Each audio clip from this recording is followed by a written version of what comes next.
Hey, y'all. Patrick with Vetted here. Have a wonderful clip. Jeremy Corbell and George Knapp recently went on the Joe Rogan podcast. Long time coming, was expecting this interview, and they talked about, the hearings and UFOs and, great Joe Rogan, right? When Joe Rogan and UFOs and aliens come together, that's good content. So it was a really great podcast episode, and I highly recommend you guys check it out. We're going to check out one particular clip from the show. All right, so let's jump in and take a look, and let's start this clip. Joe Rogan Experience. It's the first time in history that you have Commander David Fravor, Lieutenant Ryan Graves, and then one whistleblower, a guy named David Grusch, who we can't validate what he said because it's all classified information. But Commander Fravor, friends of ours, Commander Fravor, he just told what happened to him. He chased a UFO. Then you've got Ryan Graves, who his whole squadron has been seeing these things. You've had both on your podcast. But Grusch stood up there, and he was very careful with his words, and I want people to know why. If you look at that setting, you're going to see right behind him was a guy named Chuck McCullough. Chuck McCullough is the former Intelligence Community Inspector General. So the cops of the intelligence community. And he was right behind David Grusch, who is his client. So he's representing David Grusch because David Grusch put a whistleblower complaint. And look at those two handsome guys right there. So there's, this is the biggest conspiracy photo of all time. Can you imagine people seeing this and being like, what are those idiots doing up there with him? So, that was a big question, right? Why were they there? And so, we've already got explanations about this, but this is a nice big platform to be able to talk about this, right? But so behind Look at David, that dude with the beard and the glasses in the back. He looks so happy. Yeah, dude. Yes, UFOs. People think that guy with the bald head is James Clapper. By the way, I got a bunch of it wasn't. a bunch of Yeah, I comments heard that too. Clapper was looking up my notes during that. So Who is that guy? I don't know. He's just part of Ryan's organization But here's the deal, man. This photo is kind of hilarious because George had ontological shock when we were in that room. It's like he's sitting there. He's sitting there and seeing, after all this time, this shit's being said out loud. So what happened was the seats were kind of designated for us because George and I were supposed to testify, by the way. But then common wisdom says, why have these journalist guys when you can hear directly from the firsthand people? And when we agreed. Yeah. But what we did was I also agree with that. I'm glad they took that approach because I don't think that would have helped the situation. I don't know. What do y'all think? Should they have testified? They agreed. They just said they agreed with this. On congressional record statements, and people should read them if they haven't. They're on congressional record. So there are some statements, and I believe we've covered those as well. So, check those out. They're pretty interesting. I will say that. They're good reads. An assessment of kind of the estimate of the situation on UFOs, but he named names and programs. But what you're seeing there is, and I kind of had to fight for this, is getting his lawyer behind him should be like an obvious fucking thing when a guy's going up to testify under oath in front of Congress. If you believe him, he's speaking under whistleblower protection. Dude, it was hard to get his lawyer behind him. I had literally had to put the lawyer behind him. So we got the lawyer behind him so he could lean in and be like, careful, Dave, careful, which he did a bunch of times. Mm-hmm. And then there's George looking all scrunched, and everybody's like, why Jeremy over there with no one next to him? I think people are a little afraid of me because, a little bit of a maniac sometimes. Whatever. We're there. Dave starts talking. They ask him questions. These weren't. So this is interesting. There's if you look at some of the comments in this particular clip here, it's like, here, let's look real quick. Boom, there we go. Jerry and Aliens are the finest form of podcast. Couldn't agree more, see? Esto es genial. Ojalá sigan exponiendo y no oculten más este fenómeno. Okay, I could read that more. Basically, they're just saying, así junto con la inteligencia artificial, el mundo en el que vivimos para bien. So, yes, I speak Spanish too, y'all. Bilingual. They're just saying this is great. Hopefully they keep, looking into this phenomenon because the AI revolution can change the world for the better. So, but anyway, people were just like, Jeremy literally never shuts up, right? Like that's the problem. People are just like, why can't George Knapp be speaking? I was kind of feeling the same way when I watched the whole episode, because regardless of how you think about him, but I'm kind of a talker like Jeremy as well. So no, definitely no hate. I don't have any hate, guys, in my heart, period. So these guys are doing what they can, and we'll take a look. What are y'all's opinions on them? I don't have any strong opinions on them, right? They're part of the movement. They're doing more than most people. I don't know where really the hate can come from, if we're being honest. I don't know. Seems kind of disingenuous. Scripted or anything. We're talking about what could be asked for sure, but they weren't pre-scripted. What Dave Grusch. So he's saying the questions that they got from Congress, they didn't know what questions they got, but they were at least able to, hey, these are probably the questions you're going to get, so you can prepare, right? That's good to know. I did wonder about that. And correct me or add to if I get this wrong. Dave Grusch said, I did an investigation. It was my job. I was hired by, and this is a guy from the National Reconnaissance Office, the National Geospatial Intelligence Agency. Like, this guy he's been in the intelligence community a long time. And he sits there under oath and he says, I did an investigation. I interviewed, it was my job to look at over 2,000 special access programs, like black programs. And it was my job to find out if any of them had to do with UAP, and if there's any money being hidden, like misappropriated, theft. And he's like, after interviewing 40 witnesses, I found a ton of shit that supports this. And in fact, he said, I found people who worked on the craft firsthand. And they had to come in, or they willingly came in. He called them hostile and non-hostile witnesses. And he's like, so I did that whole thing. The second I did that, which was my job, I was given the job, reprisals started happening to me. So he smartly did a whistleblower complaint through the Presidential Protection Act 19 or something. He got the head of the ICIG, the former head of the ICIG, who's a lawyer, and he says, fuck, dude, here's what I know. Here's what people don't know, is the ICIG, so the intelligence community, did their own investigation into David Grusch's witnesses. And what he found, they interviewed like 40 plus under oath, and immediately said, David Grusch's claim is both credible and urgent. So it's not like just one guy telling you. That's interesting. I don't know if that information's out there about that, actually. So he's basically saying that you don't have to believe David Grusch, right? Because this other group within the government did their own separate investigation and verified what he said. Right, that's essentially what Jeremy Corbell's saying. So there was sort of a supplementary investigation, right, to sort of verify this or vet this, right, and check it. That's interesting. Wow. Okay.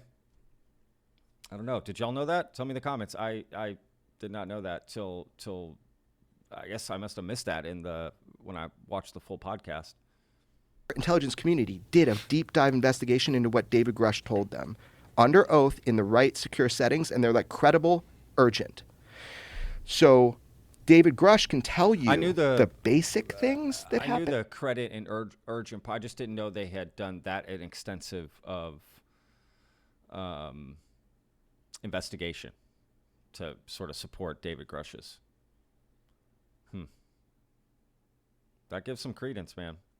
You know how he kept saying, in the appropriate environment, if you've got clearance, we can do that? I'm willing to give you a list of hostile and non-hostile, people that worked on the craft.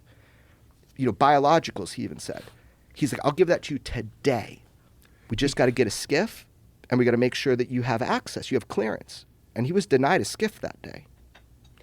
He's a credible guy. He's the real deal. I mean, he had a career in the Air Force, served in Afghanistan, a distinguished career. Then he goes into the intelligence community, working for the National Geospatial Intelligence Agency. He was assigned by his boss to be the liaison to the UAP task force. That's what Congress had set it up, to investigate the whole UFO matter before the current program existed.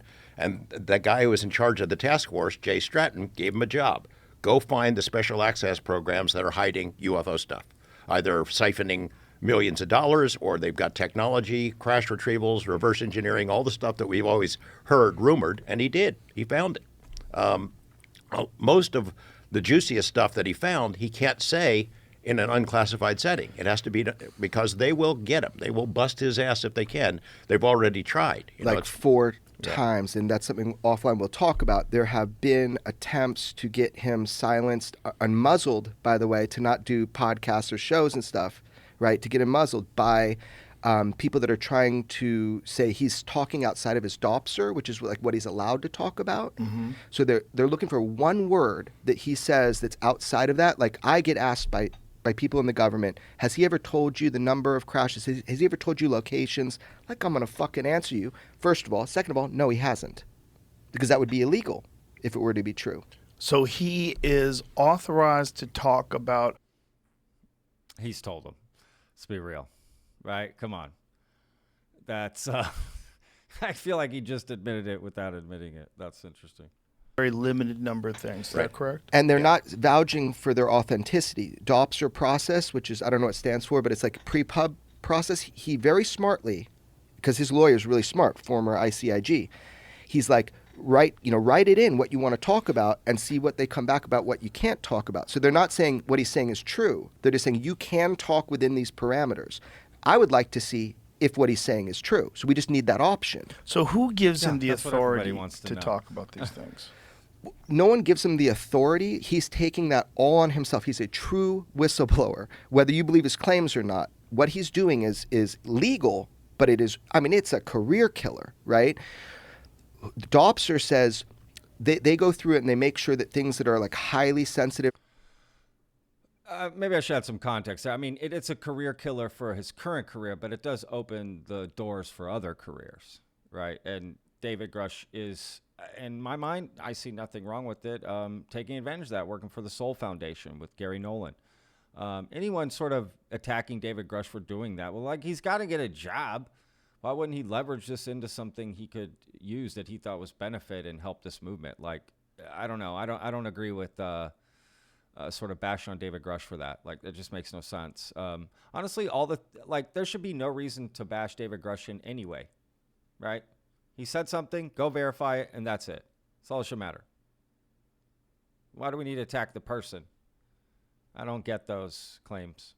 Classified, right? Like you can't say this word or this program or this name. So they kind of do it as a pre-publication thing. That's the process.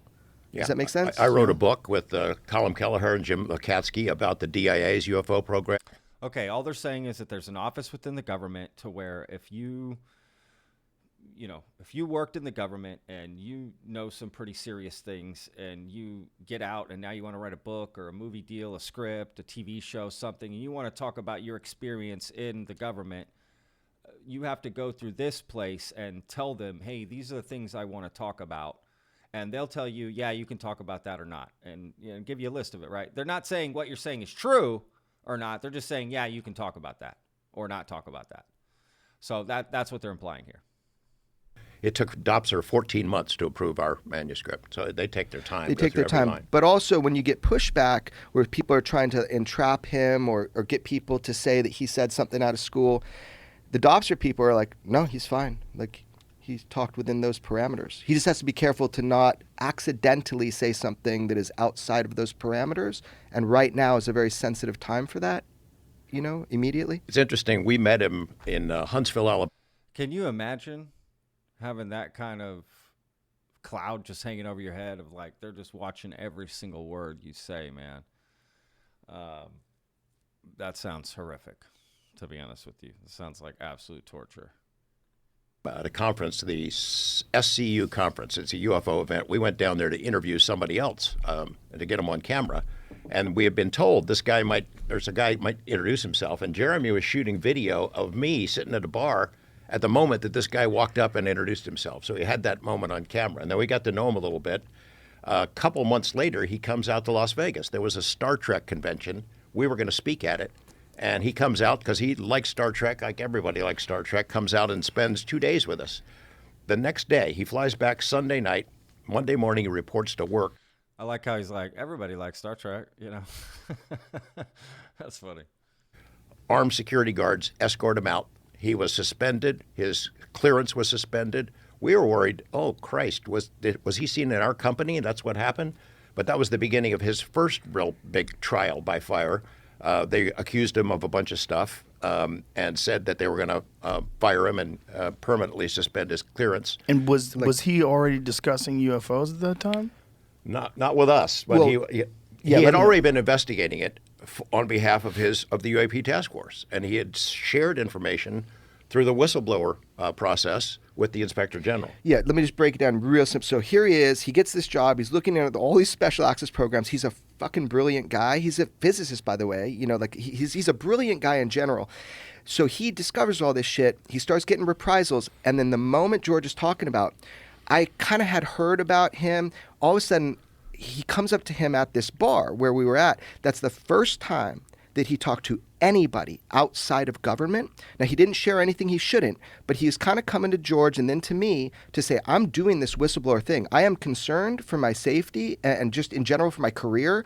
He wanted a journalist or journalists to know, not to report on it. So imagine that. We don't even break the story that we had before anybody, right? So what I did, because I'm his harpoon, I did a deep dive into this guy for months and months and months. He actually came to my home, met my family, and I got to know him, and we vetted and vetted. Okay, this guy is who he says he is.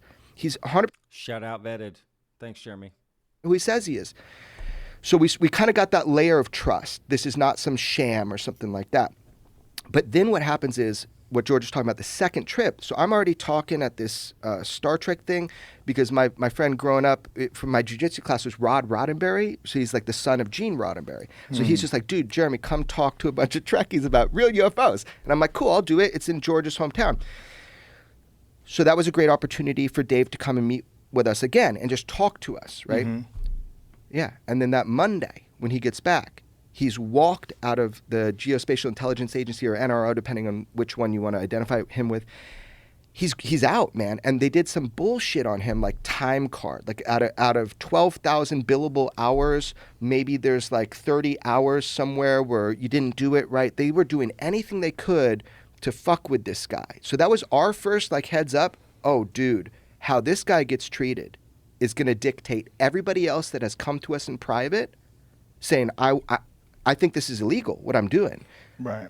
Among the complaints they issued to try to take away his security clearance was that he had mental health issues. Yeah. So he was suspended for a couple of months. They did a background investigation of his allegations, the allegations that had been made against him, and they cleared him, reinstated his security clearance. He stayed on the job for a couple more months and then retired because he sees the handwriting on the wall, and he left.